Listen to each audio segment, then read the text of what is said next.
I was the personal bodyguard for a billionaire heiress for a full 10 years. In those 10 years, I took bullets for her, got slashed for her, dealt with kidnappings, and shut down rich punks who harassed her.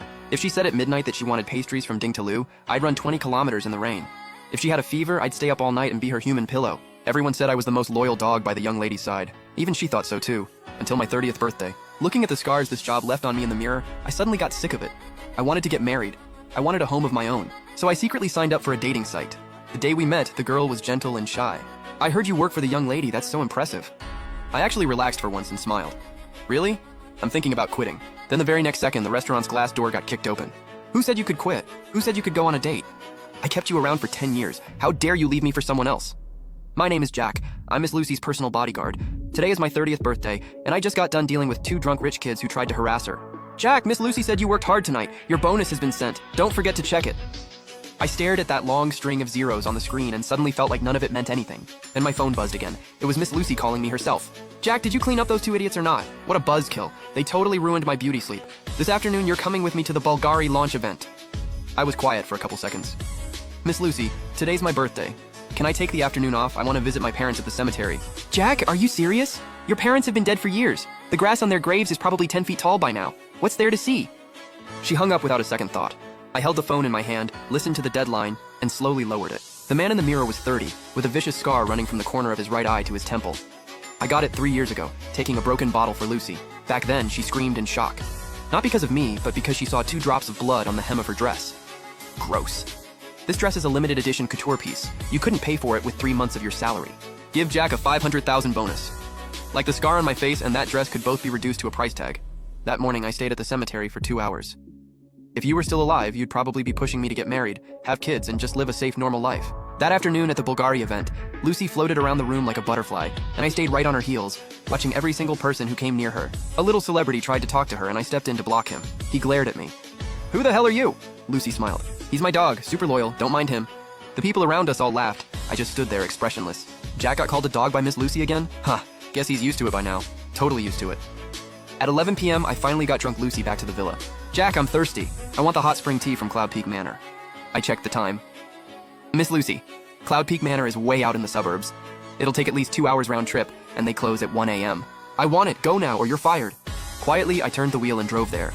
Just like I expected, the place was already closed. I begged the night staff for a long time before I finally got the last pot of hot spring tea. I kept it warm as carefully as I could and brought it back to the villa. But Lucy was already asleep.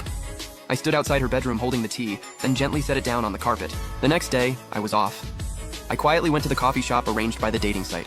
Her name was Anna, and she was an elementary school teacher. She looked sweet and soft-spoken, and her voice was gentle. "So, Mr. Jack, what do you do for work?" I hesitated for a second. "I'm a private security consultant right now." "Wow, that sounds impressive. Are you usually pretty busy?" "Very. I'm basically on call all the time." "Yeah, making a living isn't easy. I teach a graduating class, so I'm always working late too." We really hit it off. When she heard my parents had passed away young, there was genuine sympathy in her eyes. Looking at her warm smile, something frozen inside me finally started to melt. We agreed to meet again next week, and for once I felt a little lighter. But the second I walked out of the coffee shop, my phone started going crazy. The moment I answered, Lucy was screaming.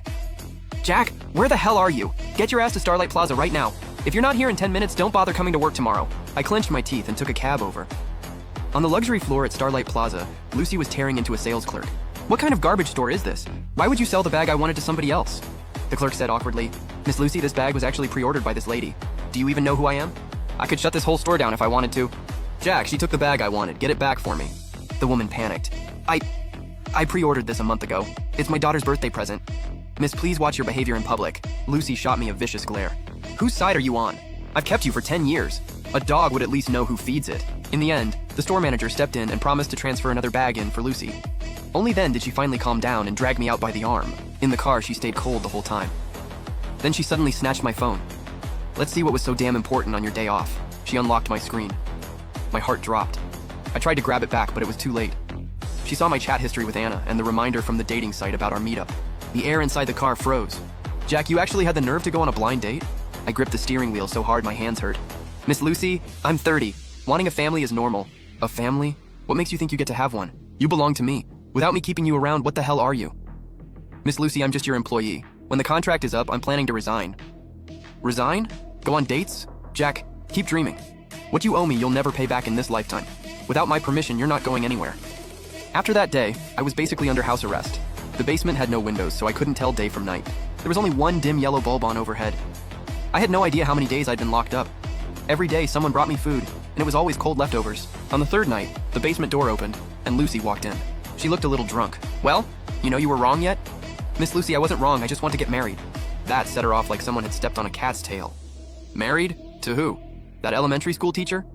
Let me tell you something. I already had someone go to her school yesterday. If she dares see you again, she can kiss her job goodbye. Lucy, come at me if you want, but leave her out of this. You raised your voice at me for her? Jack, you asshole, I kept you for 10 years and you're telling me that means less than some woman you've known for a few days?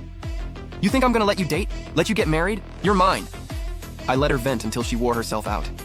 Then I finally said, Miss Lucio, it's been 10 years. I took 3 knives for you. Not a single dollar you gave me was wasted. I saved it all. Isn't that enough to buy back this life? She froze. Her eyes went wide like she was seeing me for the first time. After a long silence, she suddenly laughed. Jack, let me make this clear. It'll never be enough. What you owe me, you still won't repay in your next life. That Anna, language arts teacher at Jiangqing Experimental Elementary. Her parents live in an old neighborhood on the west side of town, right? Lucy, don't touch her. That depends on what you choose. Keep being my most loyal dog, or watch your whole family suffer because of you. Then she turned and walked out. I collapsed into the darkness, my neck burning with pain. But that pain still didn't come close to the despair in my chest. On the morning of the 4th day, the basement door opened again. This time, it was Lucy's secretary. She brought a full breakfast and a first aid kit. Jack, eat something. Miss Lucy wants you cleaned up and ready to go with her to the stables this afternoon. She's really letting me out? Miss Lucy said if you think it through and admit you were wrong, and if you never bring up dating or marriage again, she'll pretend none of this ever happened.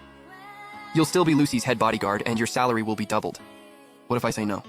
Jack, why make this harder than it has to be? You know Miss Lucy's temper. She really did send people to Anna's school yesterday. They didn't do anything, but the warning was obvious. You can't win against her. Just give in.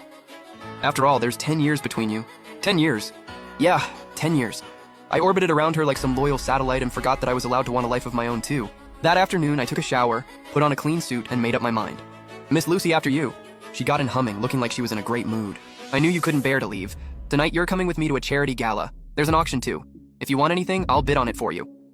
Her tone softened for once. I lowered my head and said nothing.